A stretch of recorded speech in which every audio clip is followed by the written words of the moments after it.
Now you got Boots Ennis in your weight class. Definitely. What do you think about him? Oh, he's very, very talented. He's unproven, but he's very talented. Yeah. The eye test tells it all. You know, he's got the it, you know. Man, great. Bud always been like that. Without a question, solid. You know what I'm saying? Solid. You think there's anything left for him, Coach, or is it time for Bud to move on? Or I'm trying to figure out who he gonna fight next. 160, you can see him fight going I wouldn't do nothing crazy. He looked at excellent. Hey, Blake Islam, he looked at excellent. Is there What's anybody? the most from No, I'm trying to figure out what their team gonna do next. I want to see what's He's next. talking about 160, Coach. I mean, the only thing down there is maybe like a middleweight tournament, 2 fights undisputed, something like that. But if not that, then what for Bud? Who? Well, they were talking about Jaron Ennis going to 160, possibly going. Jaron Ennis going to 160. If he go to 160, then we got another mega fight.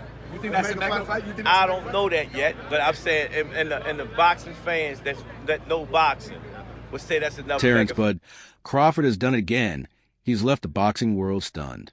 After pulling off the biggest victory of his career by defeating Canelo Alvarez and making history as the first fighter ever to become undisputed champion in 3 different weight divisions, Crawford didn't waste any time grabbing the spotlight. During a live interview, he dropped a statement that instantly caught every fan's attention and sent shockwaves across the sport.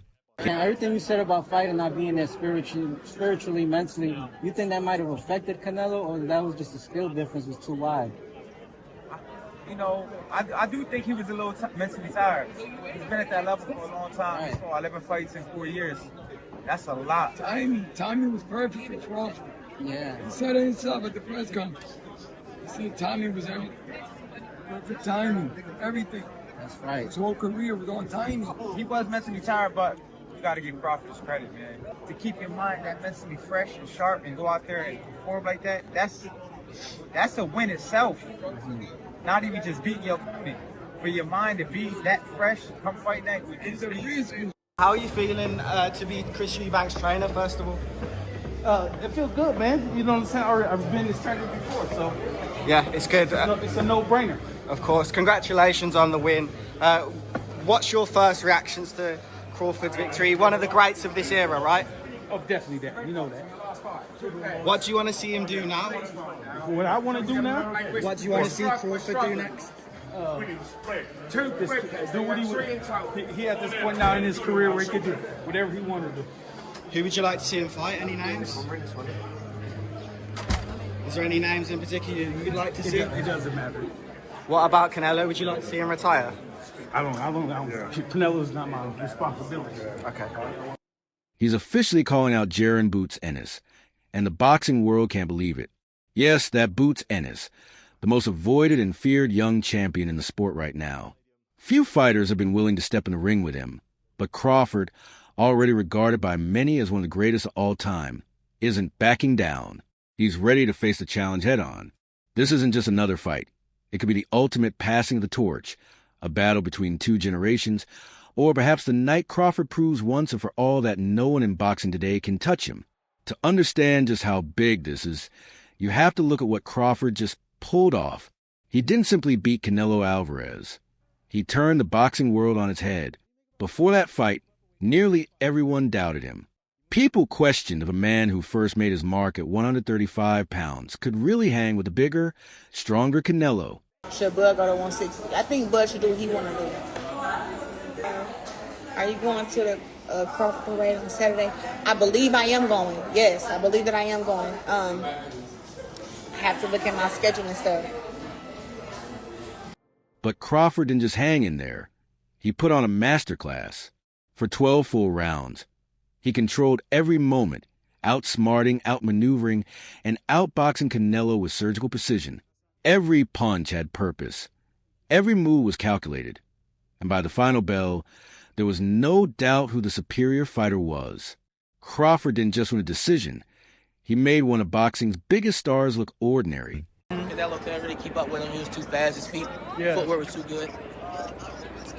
Do you think the scores was right on, or do you think maybe it was a little more towards Bud? What was the scorecards? 115, 113, 116, 112. Yeah, that's about right. Yeah? I feel like Bud damn near basically won every round, so yeah. But yeah, that's about right. You can say that. Now, with this accomplishment, Keyshawn, Is he on the Mount Rushmore of Hell boxers? yeah. Yes. Yeah. Yeah? 3-time undisputed. He just beat Canelo. Yeah. The face of boxing. So now you can say Bud is the face of boxing. Greatest of all time, or? Greatest of all time. Yeah. I don't feel like it can never be one great, but he definitely one of the greatest of all time, for sure. That victory wasn't just about taking Canelo's undisputed crown. It was about making a statement to the entire boxing world. With that win, Crawford didn't just climb to the top. He became the top. No more debates, no more what-ifs.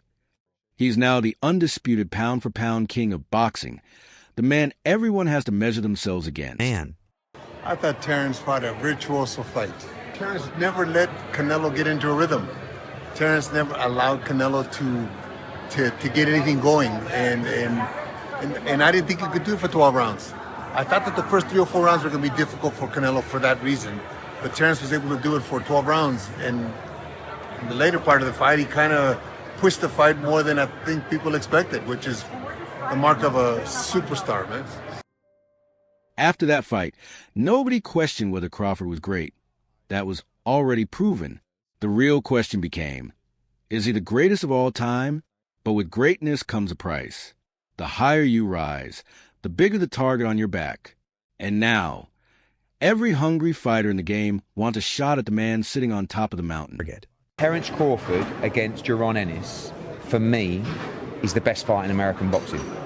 But it needs to be a payday for Crawford that would get him interested, because Crawford knows how good Boots is. And I'm not saying that Crawford thinks he's going to lose to Boots, but he knows that is a real fight.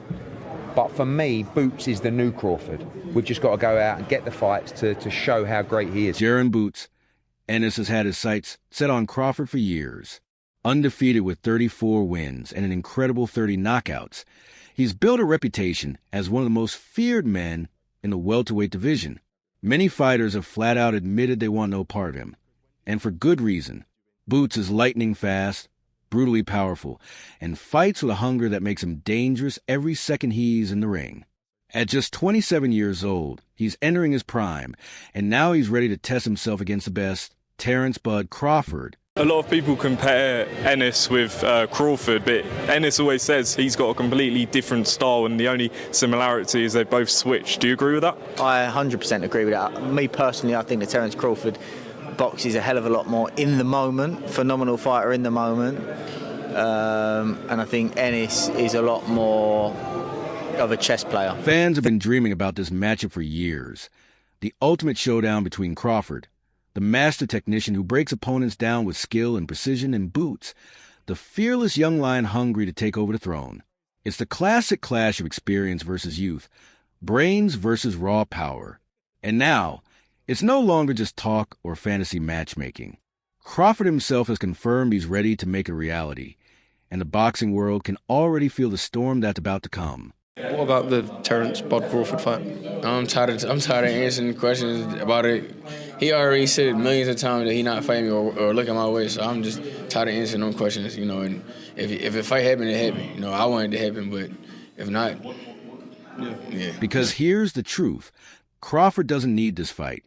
He could retire today with a perfect 42-0 record, 3 undisputed titles, and a legacy already sealed as one of the greatest ever. Most fighters would hang up the gloves right there, but not Crawford. Instead of taking the easy route, he's calling out the most dangerous man in the division, the very fighter everyone else avoids even mentioning. That's the fight that everybody wants to see. Yeah. I want to do it. Do you respect him as, like, when he's like, I got a couple fights left, I'm at the end, I'm only trying to get mega fights, so... I understand it, but don't lie or cap to the net and make it seem like I had the opportunity to fight you and I didn't. I never did. You know what I'm saying? And then that one time that I did, we said, they called, and we said, we never heard nothing else back about it. So, right. I mean, I respect it, though. I mean, get your money. You know what I'm saying? Do your thing. But don't be capping on the net, acting like this, acting like that. That's exactly why fans can't get enough of Crawford. He's not just chasing the big names. He's chasing the fights that everyone else avoids, the ones people say are too risky or too dangerous. He thrives where others hesitate. And now the question is, who are you excited to watch step into the ring with him next? Who do you like watching now? Terence Crawford, one of my favorites to watch now. I love Terence Crawford, and I like to watch NUA too. NUA can fight. And you know who else I like to watch, though? I like to watch Boots. Okay. Boots, yeah. I love watching Boots. Boots got He's a hell game. of a fighter. People don't understand Boots got game. You know what I mean? Every now and then he messes on defense a little bit, but Boots got game. Boots versus Terence Crawford. Now, Boots hasn't proven himself enough to tell me for me to say that he gonna beat Terence Crawford, because Terence Crawford is a different kind of animal. Proven. You feel me? Proven stud. You understand where I'm coming from? But Boots, if anybody could be Bud in the future, it would probably be a Boots, because Boots got enough tools to beat anybody. So, what weight class could a Crawford versus Ennis fight actually take place in? Boots is the reigning WBA welterweight champion at 147 pounds, while Crawford has long since moved up, competing at 154 and recently shocking the world by dominating at 168.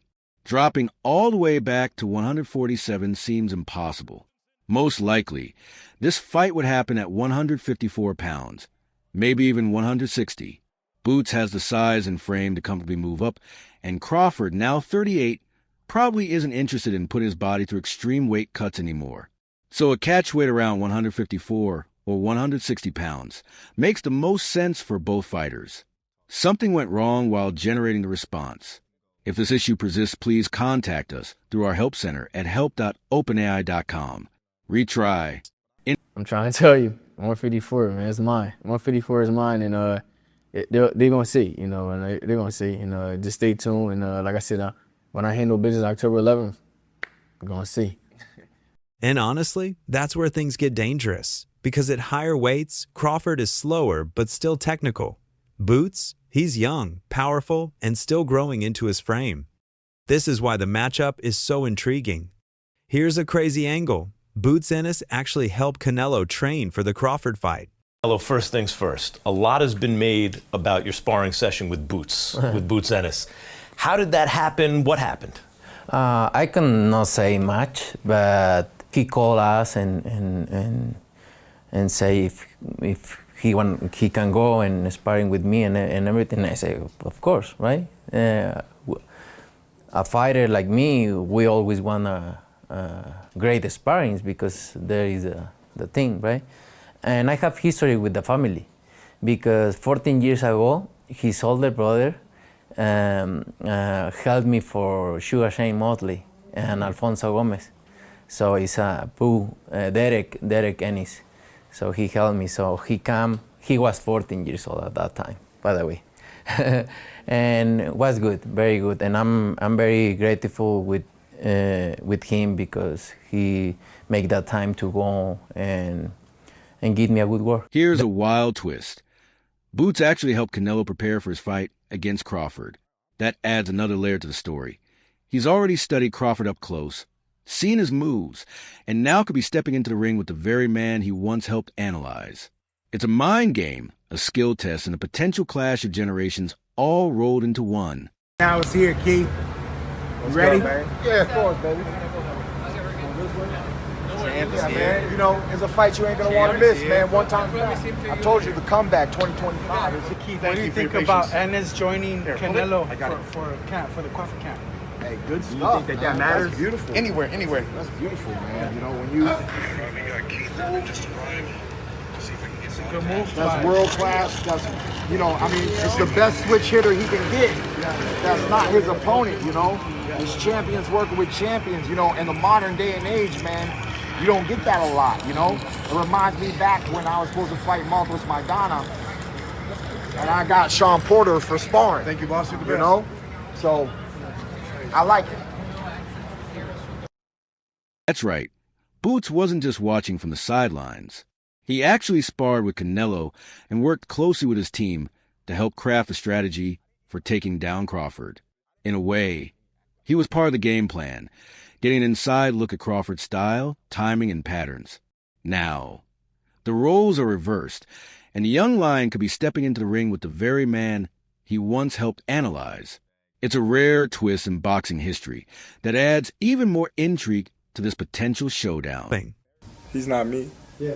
As much as a lot of people, say we have similarities and, we switch a lot and we fight a lot. He's not me, and I'm not him. So, yeah. Tim had said comparison that he's like a Chrysler 300 and you're like a Bentley. Yeah, once again, he's not me. You know, he's trying to get to where I'm at. You know, he's where he at, I'm where I'm at. You know, he got a long way to go. But here's the ironic part. Even with Boots in his corner helping with the game plan, Canelo still came up short. So now, picture this. Boots' first-hand experience of what it's like to be in camp preparing for Crawford, studying his moves and anticipating his tactics. Meanwhile, Crawford has already faced and defeated the very fighter Boots was assisting. It sets up a fascinating dynamic, a battle of preparation versus execution, experience versus ambition, and it makes this potential fight even more compelling. Sorry? Should Crawford retire? Do you know what? Someone said the other day, and it's very true, because I actually said it about Usyk. We've got a real tendency, haven't we, to kind of try and retire people off. Do you know what I mean? Like I said with Usyk, I think now he should retire. And everyone's like, why do you want him to retire? It's like, I just think it's a great way to go out. I actually also think that Crawford could move down and win a world title at 160. And that would make him, what, 6 division champ? 5? 35, 40, 47, 54, 6 division champion.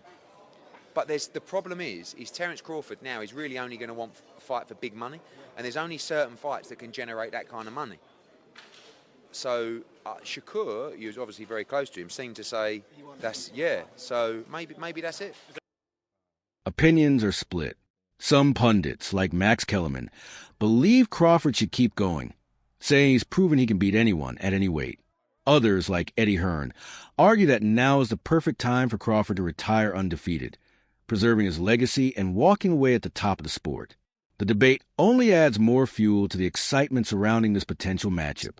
As his trainer, do you feel like he should just sell off into the sunset after this monumental Well, win? you know what? He made it look so easy. You know what I'm saying? Got 2-3 more in him. You know what I'm saying? Train camp will try harder. You know what I'm saying? Do you think a move to 160 would make sense? I mean, if you want to do it, you know, it'd be a challenge. If you want to challenge yourself, yeah, I don't mind. And then you have Boots himself, stepping up and daring Crawford to test himself once more. Many pundits argue that Crawford has already proven everything. He's reached the pinnacle of the sport, and there's nothing left to prove.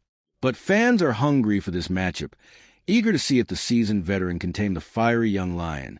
That's the beauty of boxing, these generational clashes, where experience meets raw talent, skill battles ambition, and every fight tells a story that goes beyond the record books. Do you think Ennis is the guy to give Crawford like trouble in there if they were ever to fight? I think that would be a great fight. You know, the young hungry lion versus the legend. That would be a hell of a fight. Maybe 160. If it's a vacant title at 160, I think that they can make that happen for sure. I think it just has to make sense for both parties. You know what I mean? Yeah, I think if there's a vacant belt, Crawford's gonna want to be 6th division champion, and then he'll make Ennis move up to 160. I think they could do it at 160. So, how could this fight actually play out in the ring? Crawford is a true master of his craft, a switch hitter who can seamlessly fight orthodox or southpaw. He studies his opponents like a scientist, breaking down their style round by round, adjusting on the fly, and exploiting weaknesses as the fight goes on. He doesn't just survive in the ring. He controls the pace, sets the rhythm, and usually finishes fights stronger than he started. Facing someone like Boots, Crawford's ability to adapt and think several steps ahead could be the deciding factor. Personally, I wouldn't be mad if I never see Terence fight again. The way he performed, getting ready to be 38, I think, in a few days. Man, what better way to go out? What better way to tell the game goodbye? What better way? Who you gonna fight? I was arguing with Max on the way to the venue about Boots Ennis. Nah, we don't go fight Canelo and then go back and fight Boots Ennis. I saw a report today. Somebody was talking about him going up to light heavyweight. Nah, we don't go up to light heavyweight. We just went up 3 weight classes since the Spence fight and 2 weight classes since the Madrimov fight, my last fight. This is the perfect send-off, Roy. Yep. In my opinion. Without a It's question. the perfect send-off.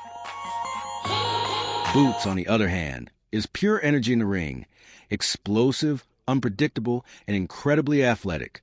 He throws punches from unusual angles, packs real knockout power in both hands, and has the speed to close the distance on almost anyone. Crawford brings his own set of advantages: experience, ring intelligence, and composure under pressure. Boots brings youth, raw explosiveness, and an insatiable hunger to prove himself. Put them together, and you have a fight that could be nothing short of fireworks.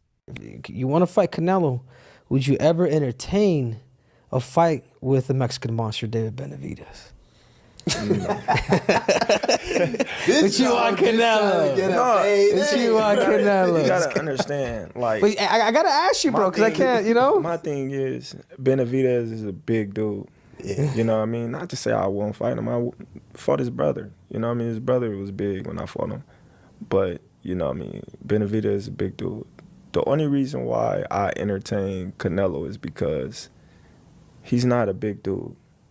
Like, he might be thick, you know what I mean, but he's not a big dude. You know what I mean? Like, Benavidez is like 6 foot something, you know what I mean? Then he gonna come in 190, 200 probably, you know what I mean? Like, you never know. Like, that's a big dude, like, you know what I mean? And he's skilled, man. You know what I mean? So it's like, you know, I might as well go to heavyweight if I fight Benavidez. Yeah. So what you're saying is, like, because I felt that at one point when Volkanovski was champion, I had retired. You know, I had retired, and I was like, dude, the only fight that I would really want to come back for is to fight a dude. I'm 5'4". This dude's fucking 5'6", and he's pound for pound. Yeah. So that's, I understand what you're looking at. You're like, you know what? You just size them up. Yeah. You just size them up, especially when you going into a bigger weight class like that. You know what I mean? You size them up and you see, you know, your advantages and his advantages. You know, I feel I got the speed over Canelo. I got the reach over him. You know, he might got the size, the power. You know, I feel like, you know, I got the better skills, boxing skills. How would you? But Crawford isn't like most fighters. He's in peak condition, disciplined, and fresh off one of the biggest wins in boxing history, defeating Canelo, the pound-for-pound king. Yet, even the greatest can't escape Father Time. If Boots is going to beat Crawford, the timing has to be now. That's why fans are divided. Some believe Crawford will school the young challenger with his skill and experience. Others think Boots' youth, power, and hunger could end Crawford's reign. Make no mistake, if this fight happens, it's monumental. It's the old guard versus the new, the undefeated legend versus the rising killer. The man cementing his legacy versus the fighter chasing his first defining moment. If Crawford wins, he solidifies his status as the greatest of his era, no questions asked. If Boots wins, he instantly becomes the face of boxing and a new star is born. Either way, the sport comes out ahead. Just feel that Jaron Ennis against Terence Crawford is the fight. And that can be at 54, it can be at 60. You know, obviously we've got Lima to take care of first, but that for me is one of the great, you know, crossover fights, because Boots is the changing of the guard guy, and Crawford's the guy that's been there and done it all and just proved, you know, that he's still very much in his prime. And let's be honest, Boots feels like the perfect next chapter for Crawford's legacy. He's dangerous, he's young, and he's already tied into the Crawford versus Canelo storyline, adding another layer of intrigue. Experts are already debating the outcome, and the opinions couldn't be more split. Some say Crawford will completely outclass Boots, just like he did with Errol Spence. Too smart, too sharp, too experienced for anyone to handle. Others argue that Boots is explosive, hungry, and still in his physical prime, meaning he could eventually catch Crawford when age finally starts to slow him down. Just feel that Jaron Ennis against Terence Crawford is the fight. And that can be at 54, it can be at 60. You know, obviously we've got Lima to take care of first, but that for me is one of the great, you know, crossover fights, because Boots is the changing of the guard guy, and Crawford's the guy that's been there and done it all and just proved, you know, that he's still very much in his prime. If Crawford comes out on top, his status as one of the greatest of all time becomes untouchable, a legacy cemented for generations. But if Boots wins, it signals the rise of a new era, with a young, explosive champion taking center stage. Either way, boxing fans are the real winners, getting to witness a monumental clash that could define the sport for years to come.